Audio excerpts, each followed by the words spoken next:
Hello and welcome to another episode of the Commander Quest podcast. Today I'm going to be talking about several things, but the major thing that I'm going to be talking about is I am no longer going to be attempting to do the Commander Quest. If you don't know, the Commander Quest has been my goal in the past for this podcast, and I was trying to build. In the beginning, I was trying to build decks with all the cards in Magic and no overlap. More recently, it was just all the cards in Magic and overlap is allowed. But currently, I am just going to remove it. That will no longer be a goal in my podcast. So, I'm going to get into the details of why I did this, what I'm going to be doing, all these different things. So, first part, why did I do this? So, why I did this is there's a lot of different reasons. Mostly, it just limits what I can do. I would like to be able to A, do things more than just deck techs, and B, have more freedom in the deck techs that I'm building with what I want to do. So that's basically why I'm doing it. I just feel so limited. So I don't really want to keep doing it that way. So, second of all, what I'm going to be doing in the future, I will continue to do deck techs. I will just basically do whatever I want. Whatever I want to do with the episodes is what I will do. I have certain ideas. Of course, I'll be doing set releases. Another change I will be making will be for set releases. I will no longer be doing a bonus episode. I will simply be doing that as the weekly episode. There's a lot of different things that I want to change. Another one is for episodes. Depending on the platform, I'm not sure exactly how I'm going to do this, but for example, for YouTube, I feel like it would be better for that platform to split the episodes into the different segments. Analyzing a card, magic news, and the main deck tech or whatever it might be. Having them separate, especially for YouTube, is just worse. For other platforms, which would basically just be podcasting platforms, I actually don't know if it's better or worse. It just seems different, right? So I am undecided whether I want to split it. I think it's better that way if I do split it, but it's quite hard to say. So I will probably be splitting up episodes. That I'm not starting that yet, but soon that will happen. And that's for a lot of different reasons, but mainly, yeah. The main reason I'm doing this is because if you see a new channel that you haven't seen before, and you look at the video and it's an hour long, it doesn't seem particularly likely for you to click on. It's a lot to ask for people to get their first look at my channel with an hour episode. Plus, I can really increase the pacing of my episodes and not have to talk for a couple minutes. Not a couple minutes, but for usually the first minute or two of my podcast, which is when people will already be clicking away, is just me saying what I'm going to be saying. So, I'm sure it depends on the platform and a lot of different things, but it just doesn't really work that well. Alright, so that's the main idea. I mean, I just do not want to be held back making less compelling decks for no reason. It's just I wanted the original reason that I did this, the original reason that I wanted that goal, that Commander Quest thing to exist was to differentiate myself. I wanted something unique and I wanted some plausible reason that I was different and why you should choose me over the competition.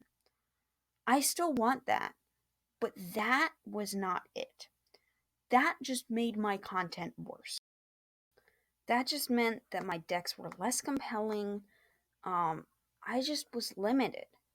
So I don't like that, and I'm no longer going to be doing that. The second thing, which is really annoying, is my computer has broken. My computer is currently broken.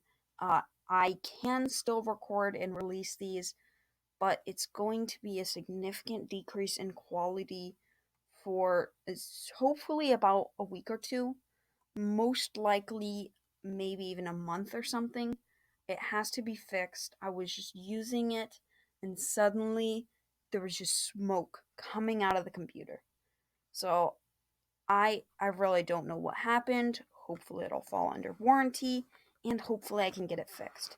But currently I'm just waiting for the paperwork so I can send it back and they can look at it for the warranty. Hopefully I will get it back soon, and I will get everything that is broken about it fixed. This computer has actually been quite annoying. I got it literally 3 months ago, and so far 2 things about it have broken without me doing anything. One, when I open the screen, it just bends. The screen will not stay together, the hinges come apart. The screen breaks into 2 pieces. It is very annoying. And 2, it just suddenly there was just smoke coming out of it for no reason. Why? It doesn't make any sense. Whatever. Okay. So, next up, we are going to do analyzing. So, if you do not know, analyzing cards is basically a process I'll do as a segment on this podcast where I will take cards and I will use EDX Direct data, or I will teach you how to use data you can gather from your own decks to calculate how likely they are to succeed. So today I'm going to be teaching you how to analyze cards that say whenever you cast a creature, and this can be interchanged for any type. I just went with creature to simplify things. So if it said whenever you cast an enchantment, for example, then you could change that out and it would work just the same. So, step 1, I'm just going to say some examples of what this is so you know what I'm talking about. For example, Beast Whisperer. 2 green for 2/3 creature elf druid. Whenever you cast a creature spell, draw a card. Boom. Prime example. That is what we're analyzing. You can do this for enchantments, for an enchantress. You can do this for artifacts. You can do this for instants or sorceries. Same exact thing. Just follow these steps, and you should be able to figure out how effective it's going to be in your deck. So, step 1. What you're going to do is you are going to map out whatever type it is, if it's a creature, if it's an enchantment, whatever type that is. From now on, we're going to assume creature, but you can just switch out creature in what I'm saying for whatever type it might be. You are going to take whatever type you are assuming it is, and you are going to map out how many of them you have at each CMC. So for Beast Whisperer, we have a 4 CMC creature. We are analyzing and counting only cards with CMC 5 or more. Our cards with CMC 1 or 2 will be counted separately. What the fuck am I talking about? God damn it. To clarify, what I'm saying is you are going to map out how many of whatever type it is at each CMC. That is step 1. Step 2. You are going to take the creatures. You are going to decide how many cards you have to draw off of this card to be worth it. For example, for Beast Whisperer, I would say it'd be fine if I drew 2. It'd be amazing if I drew 3. There we go. We're going to start with 2, see how likely that is, and also calculate for 3. Boom. we have a baseline. So, next thing we're going to do is we are going to look at what CMC, the thing that triggers when it's cast, when the creatures or the enchantments or whatever it might be is cast. For the cards, we can split these two calculations separately. For the cards that are CMC higher, not equivalent, higher, well, actually, it does kind of work if it's equivalent or higher, you are going to calculate these like this. You're going to open a hypergeometric distribution calculator. Your population size is going to be 99. Your number of successes in population is going to be the number of creatures you have with CMC higher than that card. Keep in mind, you're going to do this separately for whatever turn you're expecting it to be. I'm going to say by turn 8 and assume that we don't just have 2 8-drops. So that means for cards CMC 5 to 8, we can say that is the number of successes. So I'm just going to say like 12.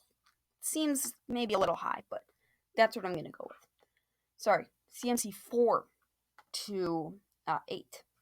So we're saying about 12, seems about right.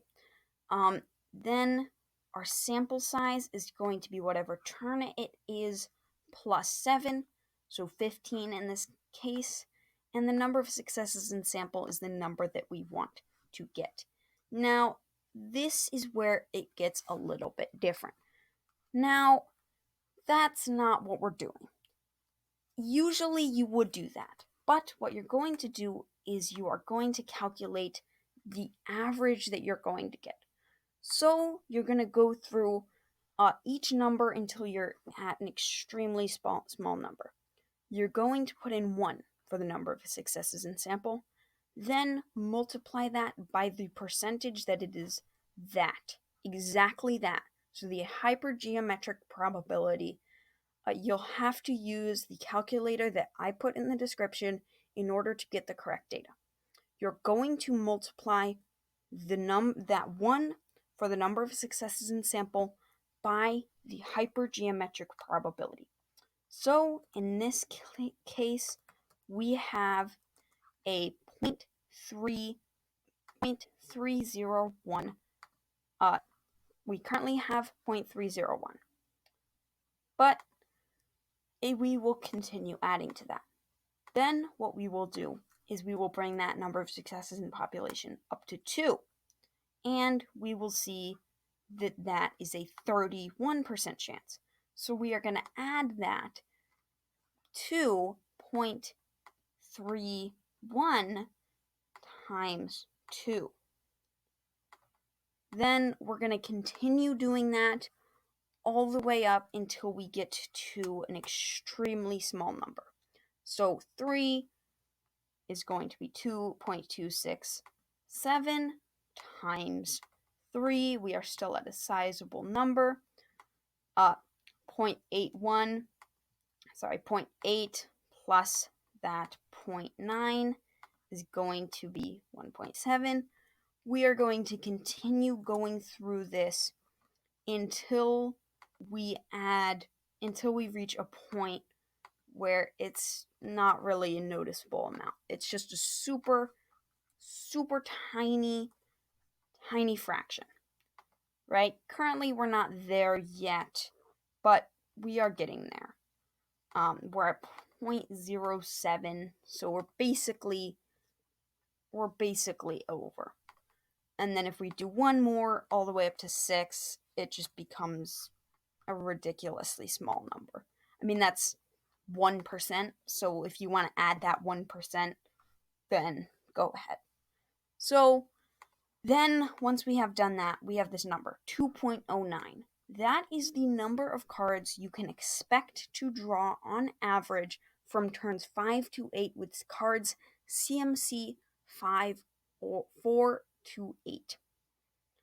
Next calculation is how many cards you can expect to get from CMC 1 to 3 creatures within turns 5 to 8. So the reason that we can't calculate these together is because we have to assume that the cards that we drew earlier from before we cast that spell we already cast. Because that's just generally how it's going to go. So, population size 99, number of successes in population is not going to be 7 plus the turn that it is. The number of successes in population is going to be the CMC, the turn that you would cast the creature on curve on. So, say that would be turn 4. We are going to assume that we are working from turns 5 to 8, but really 4 to 8 because we can't cast something on turn 4. So 4 to 8 is going to be 5 cards. So we are going to draw 5 cards. Our sample size, that will be our sample size. The number of successes in population is the number of cards in our deck that have CMC 1, 2, 3. So 1, 2, or 3, or 1 dash 3, like to that number. So we are gonna assume we'll just go with like 14, we'll say. And the number of successes in sample, we are going to do the same thing. We're gonna figure out the average. So we have 0.5 plus 0.54. Boom. We're just going to keep on adding this in, and we'll see what happens. 2, we're adding 0.29. Generally, this is going to add a medium number. It's not going to be a huge change, but it's going to add something. All right. So in this sample, we have 26. I made a mistake. It's actually just about 3. In the typing on the screen recording, if you're not watching the video, don't worry about it. So in this scenario, we have an average of 3. We have an average of just about 3 cards we are going to draw off of Beast Whisperer from turns 4 to 8. 5 to 8. So this is a pretty reasonable scenario, considering in this deck there are only 26 creatures. So in most decks that we will be running this, it will be significantly more. And if you don't want to do all this stuff, and I know it's incredibly difficult to do, this has got to be probably the most complicated one that I have covered. But that's just sometimes how it is.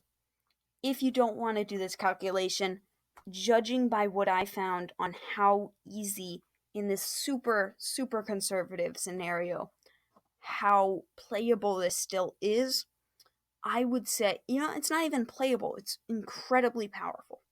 I would say you are safe to assume that it will work. If you don't want to assume that, you can do the calculations. I might have to get better at covering these. I might just actually get rid of this segment because I really don't feel confident in my teaching abilities. So, I don't know. Let me know. We will see how this goes. So, that is analyzing a card for this week. I will leave links to a hypergeometric distribution calculator in the description. But beyond that, not really much else. So, next segment is Magic News. So, there's a couple things on Magic News. First, Jumpstart has been released. That's going to be really fun to play with. Well, I won't get to play with it, A, because I can't afford it, and B, because social distancing is a thing. Second is Zendikar spoilers. Spoilers are starting soon.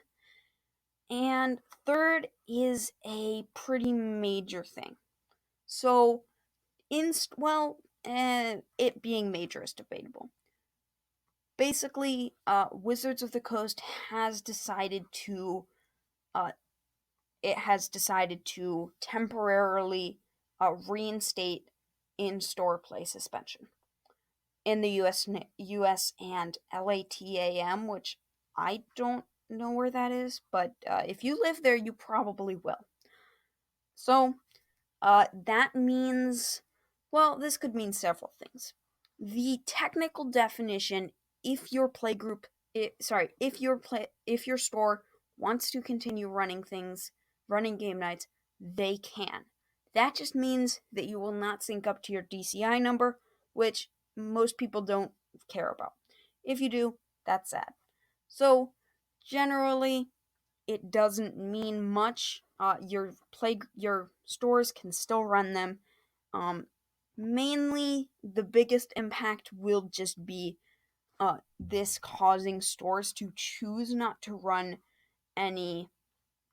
That this the main impact is this will cause stores to choose not to run them. So, I mean, there are a couple things like the store and event locator will not be running anymore, which can be quite useful, but other than that, there's really not much else.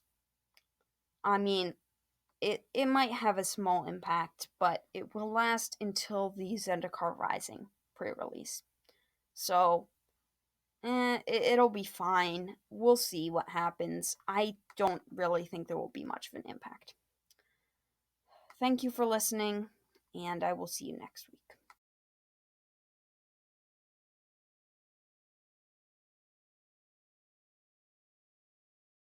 Look in the description. You can find links to everything that I talked about in this episode.